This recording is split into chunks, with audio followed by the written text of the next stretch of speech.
Welcome to South Florida saltwater fishing. I'm Heath, and it's time to get into the bite. Wahoo in the boat, baby! That kingfish right there. There we go. I mean, you talk about epic fishing days. Yeah! Nice bull dolphin right there. Double header! Woohoo! Look at that mud snapper!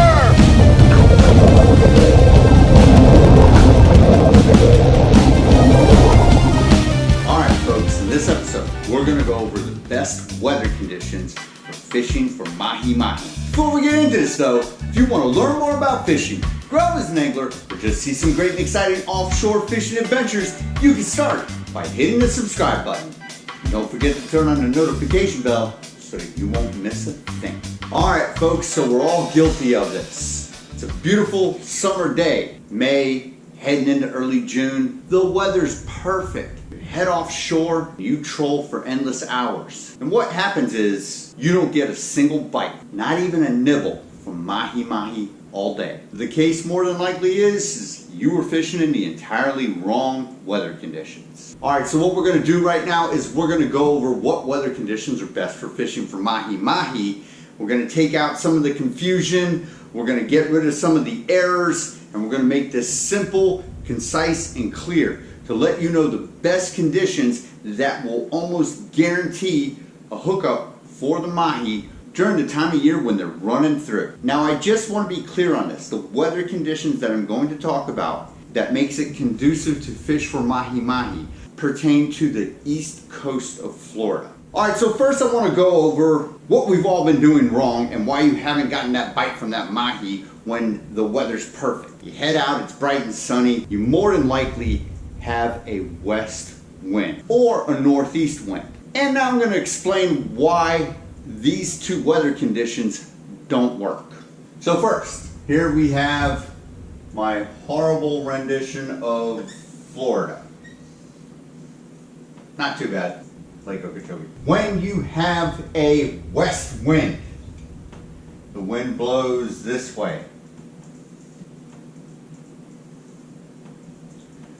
What's happening is that west wind is blowing all of the seaweed, it's dispersing the chlorophyll buildup, and it's pushing all the forms of life offshore. Now you can fish for dolphin. Problem is you gotta probably head closer to these islands out here known as the Bahamas. So that's your west wind. Let's say we got this wind, which is known as a northeast wind. This is not pushing your food and your life forms and your structures out to sea further away. What the northeast wind does is not only does it bring in sailfish, it drives the dolphin down deeper because of a change in pressure from the upper atmosphere. Northeast winds on the east coast of Florida create very difficult fishing for fishermen. If you've got these two winds, you should probably park it up on the reef, hope that there's some current, fish for snappers, troll a reef for some kingfish or wahoo. Don't head offshore for those dolphins. Alright, so before we talk about this best case scenario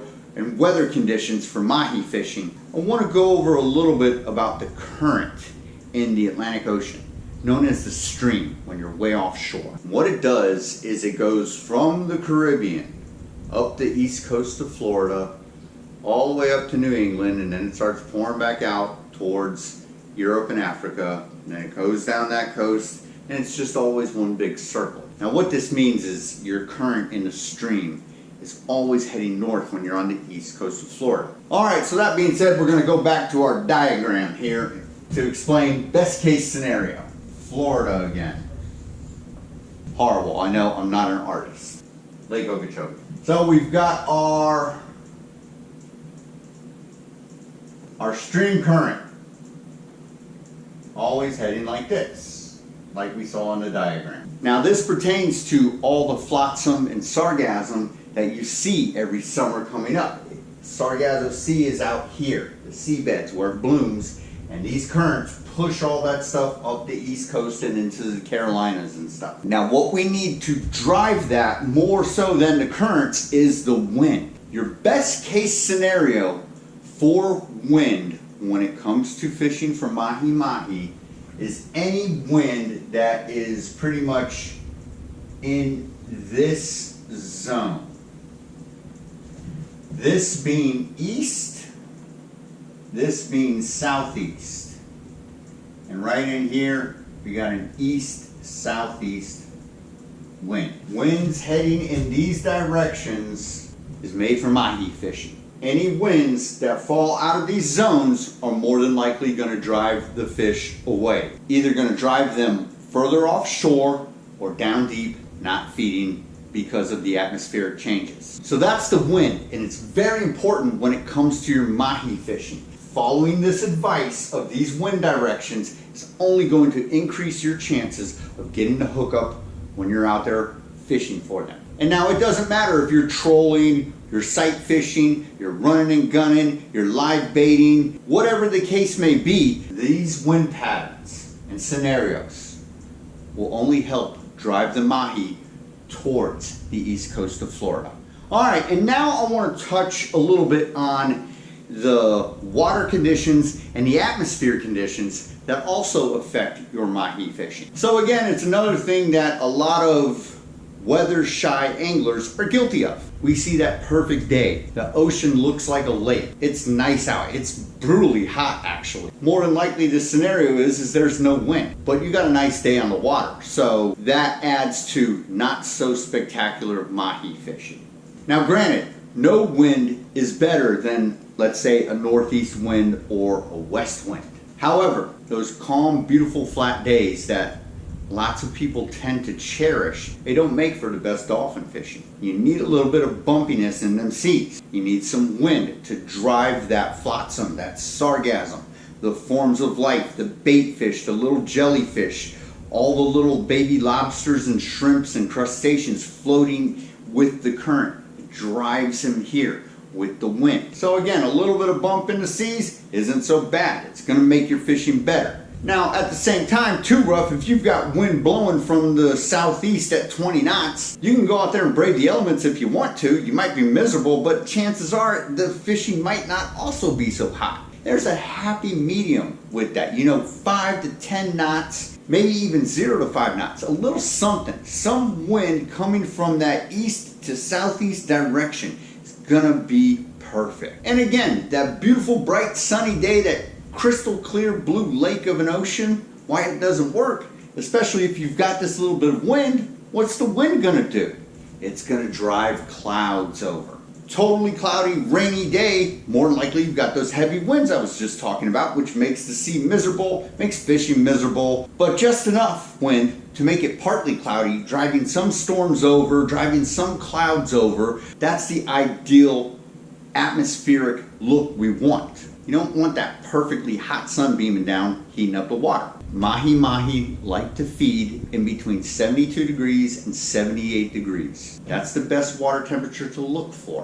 When it gets up to about 80 to 82 degrees, they start diving down and they stop eating. So just think about that when you've got a bright, crystal blue ocean and a clear sky. That's why I say that sort of scenario is not necessarily the best for mahi fishing. A little bit of cloud cover, a little bit of wind, a little bit of bump to the sea, that's the best scenario. So we've gone over these weather conditions, and now you're probably asking yourself, well, how do I figure all this out? So there's many ways and outlets to figure out these weather conditions. I tend to go with the website from NOAA. It gives me a fairly accurate wind direction, wind speed, period between the waves. Period between the waves is very important. If you've got a short period like 3 seconds, that means it's going to be choppy.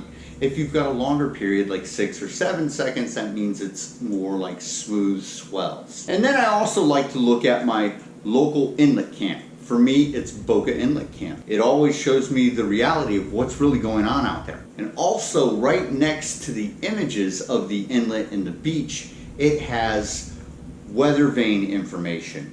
It tells me the real-time wind direction and wind speed. And I can look out onto the ocean, see if there's storms building up or whatnot, and make a decision then. So what I'm trying to drive home is you need some real-time identity tools. Beach cams, inlet cams, something like that, that gives you information that only has a slight delay in conveying it to you. You can also just stick your head out the window and see what's really going on.